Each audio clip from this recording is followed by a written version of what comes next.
you have to wait 4 seconds like you do on mine? No. Yeah, the sound's rubbish on mine. Don't keep it going, that's fine. We all the rotten stuff as well. Hello everybody out there, my name's Gary. This fella's called Glen. Okay, hello Glen. Hello. Right, and you might get a shot of Ted at some point. It's the dog that's here.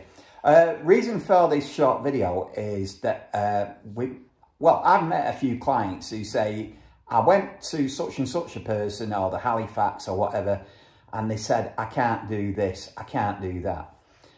Well, perhaps they can't do things, but if you go to experienced people, they've usually come across certain problems before. And in this case, I'd like to talk about Glen's position.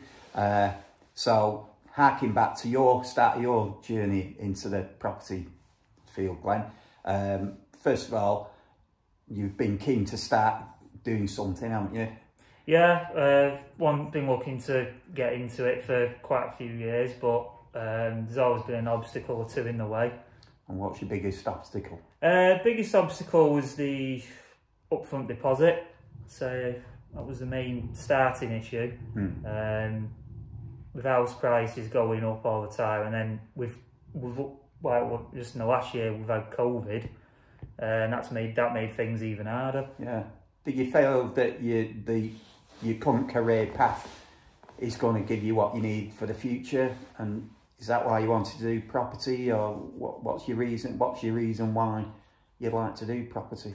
The main reason for property is I've always wanted to do it as I'll see it as a retirement vehicle. So I've always wanted to have something there as an asset. Right. You're only aged 18, aren't you? Yeah, well, I like to think early, you know. Right. So the problem you faced was lack of deposit. I think everyone faces that in this industry. But basically, we started a conversation and we found a way around it, didn't we? Yeah. If we'd have gone to the Halifax or Santander or anyone like that, they just basically said no. In fact, thinking about it, how many lenders said no to you? Nearly majority of the high street ones, it was either a much higher deposit or it was... The other one was lack of experience as well. That was another issue.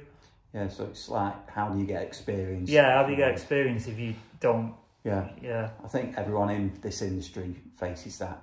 So, at the end of the day, when you actually made your purchase, so your first purchase we've got is, it's a semi-detached big property. It's a whopper in Liverpool, and it's been split into 4 residential flats, hasn't it? Yeah.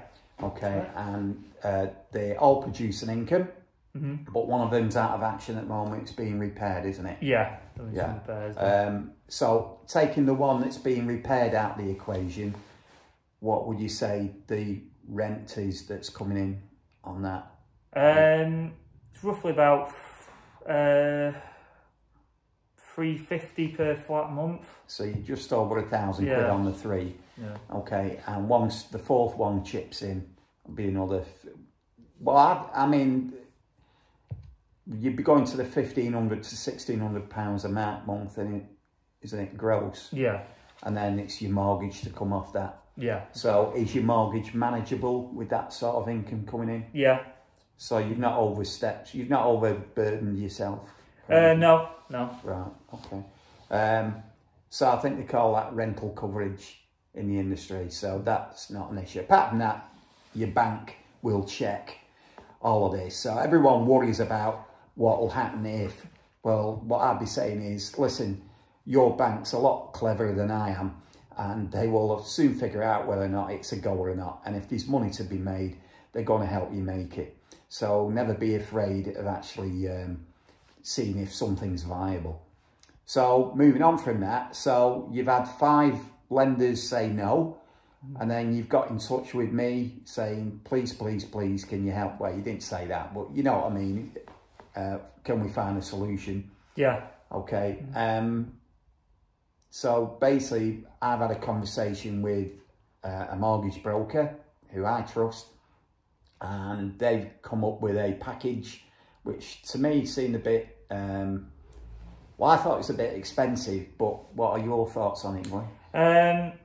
It was a bit expensive, but it was better than what I was getting from the high street, and it was probably better than what I was. It was the best I was getting in my current circumstance. Okay. You're right talking about it. I don't want to say. I mean, I'm doing this obviously as a promotional video, but if I overstep the mark, stand on my toe. So yeah, at the end of the day, do you feel confident that you'd like to do more? Yeah. Now that I know that there's more than one way to look about getting it, purchasing a property. Yeah. Yeah, definitely.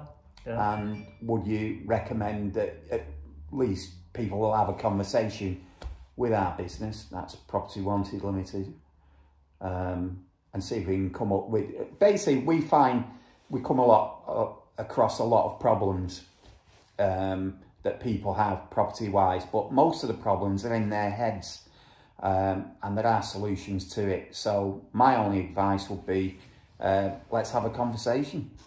Yeah, definitely. That's it. Yeah. So hopefully that's been a bit constructive to people out there. Top and bottom of it is, everyone relax, yeah, and let's just talk. Would you say that's fair? Yeah, it's not as bad as you think. Yeah. It's not like going to the dentist, you know, it's more pleasant than that. So that's it really. So end of the video, we've done, well, coming up to 7 minutes. Hopefully you've got something out of it. But as I say, click the button wherever it is around my head at the moment. And if you've got a property to sell, or if you'd like to consider moving into the property market yourself, then give us a call. Gladly have a chat. I'm looking for people who want to do deals, and I'm looking for people as well who need to sell the properties quickly for cash. Okay, so hopefully we'll see you next time. Cheers. Bye now. Oh, sorry. Bye, Glen. See you, Gary.